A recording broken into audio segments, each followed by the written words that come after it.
அன்பு தமிழ் உறவுகளுக்கு வணக்கம். நான் உங்களுக்கு ஒரு தலைப்பை படிச்சு காட்டுறேன். தரமற்ற மலையாளிகளின் அழிவு செயல்கள். இந்த தலைப்பு எந்த புத்தகத்துல வந்திருக்கு அப்படின்னா, ஐயா ஐயநாதன் அவர்கள் எழுதிய ஈழம் அமையும் என்ற புத்தகத்துல தான் இந்த தலைப்பு வந்திருக்கு. இந்த புத்தகத்தோட 13வது அத்தியாயத்தின் தலைப்பே இதுதான், தரமற்ற மலையாளிகளின் அழிவு செயல்கள். சரி, இந்த அத்தியாயம் எதை பத்தி பேசுது அப்படின்னு கேட்டா, 2009 மே மாதம் நம்முடைய தொப்புள் கொடி உறவுகளான ஈழத் தமிழர்கள் சிங்கள பௌத்த பேரினவாத இராணுவத்தால் துடிக்க இனப்படுகொலை செய்யப்பட்டதில் இந்தியாவில் இருக்கின்ற கேரள மலையாளிகளோட பங்களிப்பு என்ன அப்படிங்கிறத பத்தி தகுந்த சான்றுகளோட ரொம்ப விரிவா இந்த அத்தியாயம் எடுத்து சொல்லும். இன்னும் குறிப்பிட்டு சொல்லணும் அப்படின்னா, கடந்த 50 ஆண்டுகளாக நம்முடைய இயக்கம் தொடங்கப்பட்ட காலத்துல இருந்து 2009 மே மாதம் நம்முடைய தொப்புள் கொடி உறவுகள் இனப்படுகொலை செய்யப்பட்டு நம்முடைய இயக்கம் அழித்து ஒழிக்கப்பட்டது வரை சிங்கள பௌத்த பேரினவாத இராணுவத்திற்கு இந்தியாவில் இருக்கின்ற கேரள மலையாளிகள் எப்படியெல்லாம் துணை போனாங்க, அவங்களுடைய பங்களிப்பை எப்படியெல்லாம் கொடுத்தாங்க அப்படிங்கிறத பத்தி இந்த அத்தியாயம் புட்டு வச்சிருக்கும். அந்த அளவிற்கு தமிழர்களுக்குன்னு ஒரு நாடு அமைஞ்சிடவே கூடாது என்பதில் கேரள மலையாளிகள் ரொம்ப குறியா இருந்தாங்க. அது மட்டும் கிடையாது, தமிழர்கள் என்றைக்குமே அரசியல் விழிப்புணர்வு அடைஞ்சிடக்கூடாது அப்படிங்கிறதுலையும் கேரள மலையாளிகள் ரொம்ப கவனமா இருப்பாங்க. இது அந்த இனத்தோட பொது புத்தி. என்னப்பா இது, ஒரு இனக்குழுவை சுட்டி காட்டி அந்த இனக்குழுவோட மனநிலையை இப்படிதான் சொல்றது தப்பா தெரியலையா அப்படின்னு கேட்டா, அப்படியெல்லாம் கிடையாது. இப்ப ஒரு தேசிய இனத்தோட வரையறை என்ன? பொதுவான மொழி இருக்கணும். அந்த பொது மொழியை பேசக்கூடிய மக்கள் நீடித்து நிலைத்து வாழக்கூடிய ஒரு நிலப்பரப்பு இருக்கணும். பொதுவான பண்பாடு, கலாச்சாரம், உளவியல், பொது பண்பாடு இருக்கணும். இதெல்லாம் இருந்தா அந்த இனக்குழுவை ஒரு தேசிய இனமாக நாம வரையறுக்கலாம். இப்ப இத்தனை வரையறை சொன்னல, அதுல ஒரு முக்கியமான வரையறை தான் பொது உளவியல். இப்படி ஒவ்வொரு தேசிய இனத்திற்கும் பொதுவான மைண்ட் செட் அப்படின்னு ஒண்ணு இருக்கும். அப்படித்தான் கேரள மலையாளிகளுக்கு தமிழர்களுக்குன்னு தனி நாடு எப்பவும் அமைஞ்சிடக்கூடாது, தமிழர்களுக்கு என்னைக்கும் அரசியல் விழிப்புணர்வு வந்துடக்கூடாது அப்படின்னு ஒரு மைண்ட் செட், ஒரு பொது மனப்பான்மை இருக்கு. கேரள மலையாளிகளை பொறுத்த வரைக்கும் தமிழர்கள் யாரு அப்படின்னு கேட்டா, திருடன், கேவலமானவன், பாண்டிக்காரன், இப்படித்தான் சொல்லுவாங்க. தமிழ் தலைவர்களை திட்டமிட்டு இழிவுபடுத்துவாங்க. உங்களுக்கு நம்பிக்கை இல்லையா? மலையாள படங்களை எடுத்து பாருங்க. எத்தனையோ மலையாள படங்கள்ல தமிழ் தலைவர்களை கொச்சப்படுத்தி இருப்பாங்க, கேவலப்படுத்துற மாதிரி வசனங்கள் வச்சிருப்பாங்க. நான் ஒரு சில எடுத்துக்காட்டுகளை மட்டும் சொல்றேன். மம்முட்டியோட பையன் துல்கர் சல்மான் நடிச்ச பரணே அவசியம் உண்டே அப்படின்னு ஒரு படம் இருக்கு. அந்த படத்துல ஒரு நாய் வரும். அந்த நாயோட பேரு என்ன தெரியுமா? நாம் உயிரினும் மேலாக மதித்து போற்றக்கூடிய நம்முடைய தேசிய தலைவரோட பேரு தான் அந்த நாயோட பேரு. வேணும்னே அந்த பேரை வச்சாங்க. அதே மாதிரி ஜல்லிக்கட்டு அப்படின்னு ஒரு படம் இருக்கும். அந்த படத்துல சம்பந்தமே இல்லாம ஒரு வசனம் வரும். நம்முடைய தேசிய தலைவரோட பெயரை குறிப்பிட்டு, யாரு, நக்சலைட்டா, தீவிரவாதியா அப்படின்னு சொல்லுவாங்க. அந்த இடத்துக்கும் அந்த வசனத்துக்கும் கொஞ்சம் கூட சம்பந்தமே இருக்காது. ஆனாலும் வலிந்து அந்த வசனத்தை அந்த இடத்துல திணிச்சு நம்முடைய தேசிய தலைவரை அவமதிச்சிருப்பாங்க. சரி, மலையாள படங்கள் மட்டும்தான் இப்படி இருக்கா அப்படின்னு கேட்டா கிடையாது. கேரள திரையுலகில் இருந்து தமிழ்நாடு திரையுலகத்திற்கு வந்து, அதாவது தமிழ் திரையுலகத்திற்கு வந்து படம் எடுக்கின்ற மலையாளிகள் திட்டமிட்டு தமிழ் தலைவர்களை தமிழ் படத்திலேயே இழிவுபடுத்தி இருக்கிறாங்க. அதுக்கு ஒரு எடுத்துக்காட்ட சொல்லட்டா, நம்முடைய முதலமைச்சர் நடிச்ச பிரெண்ட்ஸ் திரைப்படத்தை எடுத்துக்கோங்க. அந்த திரைப்படத்துல வடிவேலுவோட பேர் என்ன? கான்ட்ராக்டர் நேசமணி. யாரு நேசமணி? மார்ஷல் நேசமணி. நம்முடைய தென் எல்லையான கன்னியாகுமரிய இந்த கேரள மலையாளிகள் கிட்ட இருந்து மீட்டு கொடுத்த எல்லை போராளி தான் மார்ஷல் நேசமணி. அவரோட பேரை ஒரு காமெடி கதாபாத்திரத்துக்கு வச்சு அந்த படம் முழுக்க அந்த கதாபாத்திரத்தை இழிவுபடுத்தி நம்மளையே கைத்தட்டி ரசிக்க வச்சவங்க தான் இந்த மலையாள இயக்குனர்கள். நம்ம வரலாறு நமக்கு தெரியாம போனதுனால தான் நேசமணி யாருன்னே தெரியாம நாமளும் கைத்தட்டி அந்த நகைச்சுவை காட்சியை ரசிச்சோம். சரி, இப்ப எதுக்காக இதையெல்லாம் சொல்ற அப்படின்னு கேட்டா, இந்த படத்தை பாருங்க. இந்த படத்துல இருக்கிற பெண்ணோட பெயர் காயத்ரி.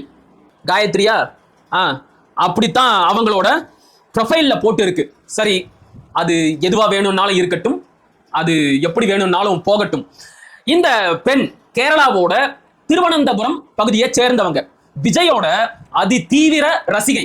அதனால கடந்த 2-3 மாதங்களாக தமிழ்நாட்டுக்கு வந்து, தமிழ்நாட்டோட தலைநகரான சென்னைக்கு வந்து விஜய் போட்டியிடும் பெரம்பூர் தொகுதியில விஜய்க்காகவும் தாவேகா கட்சிக்காகவும் பம்பர மாதிரி சுற்றி சுழன்று தேர்தல் வேலையெல்லாம் செஞ்சாங்க.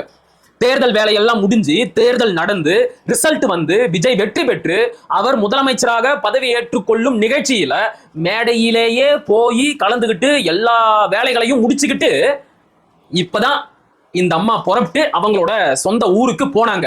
அங்க இவங்களுக்கு மிக சிறப்பான வரவேற்பை எல்லாம் கேரள மலையாள இளைஞர்கள் கொடுத்தாங்க. அது மட்டும் கிடையாது, விஜய் வெற்றி பெற்று முதலமைச்சராக பதவியேற்று கொண்டதை கேரள மலையாள இளைஞர்கள் அவ்வளவு பெரிய கொண்டாட்டமா முன்னெடுத்தாங்க. சரிப்பா, இப்ப நீ சொல்றதுக்கும் இதுக்கு முன்னாடி சொன்ன செய்திகளுக்கும் என்ன சம்பந்தம்? எதுக்காக இப்ப இதையெல்லாம் சொல்லிக்கிட்டு இருக்கிற அப்படின்னு யோசிக்கிறீங்களா? கொஞ்ச நேரத்துக்கு முன்னாடி மலையாளிகளோட பொது உளவியல், பொது புத்தி அப்படின்னு ஒண்ணு சொன்ன தெரியுமா? அதாவது தமிழர்கள் என்றைக்குமே அரசியல் விழிப்புணர்வு பெற்றுவிடக் கூடாது என்பதில் கேரள மலையாளிகள் ரொம்ப கவனமா இருப்பாங்க, ரொம்ப குறியா இருப்பாங்க அப்படின்னு. அதுக்காகத்தான் இந்த பொண்ணு மெனக்கெட்டு அங்க இருந்து புறப்பட்டு இங்க வந்து விஜய்க்காகவும் தாவேகா கட்சிக்காகவும் தேர்தல் வேலையை செஞ்சுட்டு போயிருக்கிறாங்க. அதை அவங்க தெரிஞ்சு செஞ்சாங்களோ தெரியாம செஞ்சாங்களோ, ஆனா அவங்களோட பொது புத்தியில இருந்து வந்த உந்துதல், ஒரு ஊக்க சக்தி தான் இங்க வந்து விஜய்க்காக தேர்தல் வேலையை செய்ய வச்சுது. நான் தெரியாம தான் கேட்கிறேன். இப்ப இந்த பொண்ணாகட்டும், விஜயோட வெற்றியை கொண்டாடி தீர்த்த கேரள மலையாள இளைஞர்களாகட்டும், அவங்க மாநிலத்துல ஏதாச்சும் ஒரு நடிகர் கட்சி தொடங்கி அரசியல்ல போட்டி போட்டு இருந்தா அவருக்காக இவங்க எல்லாம் தேர்தல் வேலை செஞ்சிருப்பாங்களா? தேர்தல்ல ஓட்டு போட்டு இருப்பாங்களா? மாட்டாங்க. அப்ப அவங்க இனம் அப்படின்னு வரும்போது, அவங்க மாநிலம், அவங்களோட அரசியல் அப்படின்னு வரும்போது எவ்வளவு கவனமா இருக்கிறாங்க. ஆனா தமிழ்நாடு, தமிழர்கள், தமிழ்நாட்டு அரசியல் அப்படின்னு வந்துட்டா மட்டும் எவ்வளவு இழிவா நினைக்கிறாங்க பாருங்க. இங்க எந்த நடிகர் வேணும்னாலும் ஆட்சி அதிகாரத்துக்கு வரலாம், ஆனா கேரளாவில் வரக்கூடாது. கேரளாவில் எவ்வளவு பெரிய நடிப்பு ஜாம்பவான்கள் எல்லாம் இருக்கிறாங்க. மம்முட்டி, மோகன்லால், மம்முட்டியோட மகன் துல்கர் சல்மான், பிருத்திவிராஜ் அப்படின்னு இன்னும் எவ்வளவோ பெரிய நடிப்பு ஜாம்பவான்கள் எல்லாம் இருக்கிறாங்க. அவங்கள யாராச்சும் ஒருத்தர் கேரளாவில் விஜய் மாதிரியே புதுசா அரசியல் கட்சி தொடங்கி தேர்தலில் போட்டி போட்டு இருந்தா இந்த பொண்ணோ இல்ல விஜயோட வெற்றியை கொண்டாடி தீர்த்த மற்ற கேரள மலையாள இளைஞர்களோ அந்த நடிகருக்காக தேர்தலில் வேலை செஞ்சிருப்பாங்களா? ஓட்டு போட்டு இருப்பாங்களா? சுரேஷ் கோபிக்கு ஓட்டு போட்டாங்களே அப்படின்னு கேட்காத. அது விபத்து, விதிவிலக்கு. என்றைக்குமே விதிவிலக்க வச்சு விதியை தீர்மானிக்க கூடாது. கேரள மலையாளிகள் என்னைக்கும் ஒரு நடிகரை தலைவரா ஏத்துக்க மாட்டாங்க. ஏன்னா அவங்களுக்கு நல்லா தெரியும் அரசியல்னா என்னன்னு தெரியும், அரசியல் தலைவன்னா யாருன்னு தெரியும். ஆனா தமிழ்நாடுன்னு வந்துட்டா மட்டும் அவங்க கிள்ளு கீரையான்னு நினைப்பாங்க. அவங்க இஷ்டத்துக்கு அதை பிச்சு போட்டு நாசமாக்கிட்டு போவாங்க. ஏண்டா இந்த தமிழனை பார்த்தா மட்டும் என்ன இழிச்சவாயன் அப்படின்னு தெரியுதா? இங்க எதனா எழுதி போட்டிருக்கா? தமிழன் என்றால் இழிச்சவாயன், தமிழன் என்றால் முட்டாள் அப்படின்னு ஏதாச்சும் எழுதி போட்டிருக்கா? மெனக்கெட்டு திருவனந்தபுரத்துல இருந்து இங்க வந்து தமிழ்நாட்டை ஒரு நடிகன் கிட்ட ஒப்படைக்கிறதுக்கு இந்த பொண்ணு வேலை செஞ்சுட்டு போகுது. அந்த பொண்ணுக்கு பாராட்டு விழாவை எடுக்கிறானுங்க தாவேகா தற்குறி அணில்கள். அடே முட்டா பசங்களா, முட்டா பசங்களா, உங்களுக்கு எப்படி சொல்லிதான்டா புரிய வைக்கிறது? தமிழர்கள் நாம மட்டும் நம் இனம், நம் மொழி, நம் நாடு அப்படின்னு இன ஓர்மையோட அரசியல் செய்ய ஆரம்பிச்சா நம்மை சுற்றி இருக்கின்ற அண்டை மாநிலத்தை சேர்ந்த தேசிய இனங்கள் நம்மை ஏமாற்ற முடியாது. கேரள மலையாளி தமிழ்நாட்டை எப்படி பார்க்கறான்? கேரளாவோட குப்பை தொட்டியா பார்க்கறான், கேரளாவோட வள வேட்டைக்காடா பார்க்கறான். அவன் மாநிலத்துல சேர்ற இறைச்சி கழிவு, மருத்துவ குப்பை, இது எல்லாத்தையும் கொண்டு வந்து கொற்ற ஒரு குப்பை தொட்டியா தான்டா தமிழ்நாட்டை பார்க்கறான். அவன் மாநிலத்துல துறைமுகம் கட்டுறதுக்காக நம்ம மாநிலத்தில் இருக்கிற மலைகளை உடைச்சு கொண்டு போறான். அவன் மாநிலத்தில் எவ்வளவு மலைகள் இருக்கு, ஏதாச்சும் ஒரு மலையை உடைக்க விடுவானா? மாட்டான். ஏன்னா அங்க இருக்கிற அரசியல்வாதிகள் அப்படி, அவனோட அரசியல் புரிதல் அப்படி. நாம அரசியல் புரிதல் அற்று ஏமாளிகளா இருக்கிற வரைக்கும் தான் நம்மளை ஏமாத்தி மஞ்சள் குளிக்க முடியும், நம்ம மாநிலத்தை குப்பை தொட்டியா பயன்படுத்த முடியும், நம்ம மாநிலத்தில் இருந்து மலைகளை உடைச்சு கொண்டு போக முடியும். அதனால தான் நாம அரசியல் விழிப்புணர்வு பெற்றுவிடவே கூடாது என்பதில் கேரள மலையாளிகள் ரொம்ப கவனமா இருப்பாங்க. தெரிஞ்சோ தெரியாமலையோ அந்த இனத்துக்கே இருக்கிற பொது உளவியல் புத்தியில அந்த பொண்ணு இப்படி ஒரு வேலையை செஞ்சுட்டு போயிருக்கு. இதே வேலையை அந்த பொண்ணு அதோட மாநிலத்துல செய்யுமா?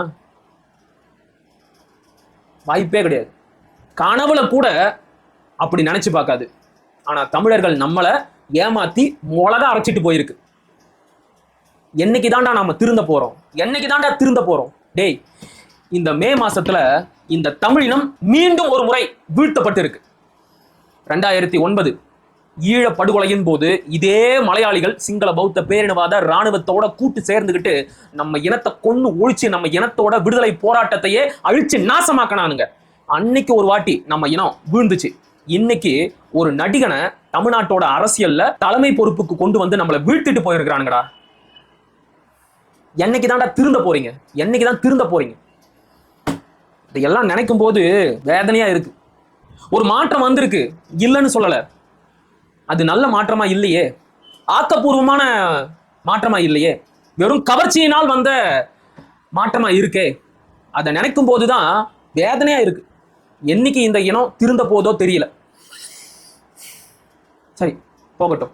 மீண்டும் ஒரு காணொளியில் சந்திப்போம். அதுவரை இணைந்திருங்கள். இது உங்கள் நெற்றிக்கண். நான் உங்கள் மகிழன். படிப்போம், பகிர்வோம், பயன்பெறுவோம், கற்போம், கற்பிப்போம், களமாடுவோம். தமிழ் வெல்க, தமிழர் வாழ்க, தமிழ்நாடு வளர்க, தமிழ் தேசியம் மலர்க, மலர்க, மலர்க. நன்றி, வணக்கம்.